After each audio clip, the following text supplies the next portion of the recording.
сине мой, орисвам път велик, да бъдеш силен, предан, с дух на истински мъж в съдбовен миг.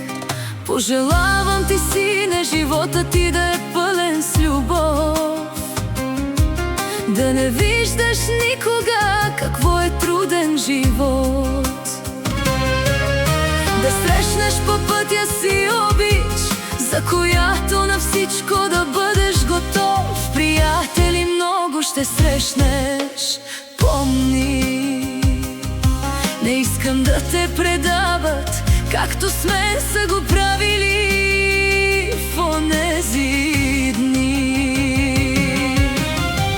И за тебе, Али, сине мой, момчето ми с добро сърце, пожелавам съдбата със здраве и радост да те дари с две ръце. Да си смел, да си умен, да грее в очите ти силна мечта, да те пази от всякакви бури и зло майчината, благословия на света.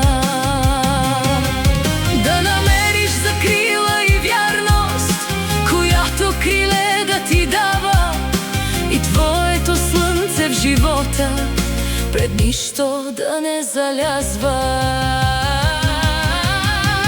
Пожелавам ви, синове мои, животът ви да е пълен с любов, да не виждате никога какво е труден живот.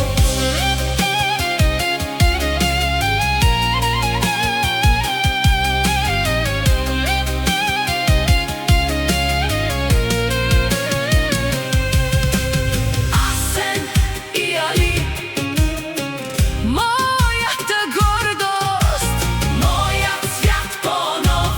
Бъдете благословени, щастие и вечен благослов.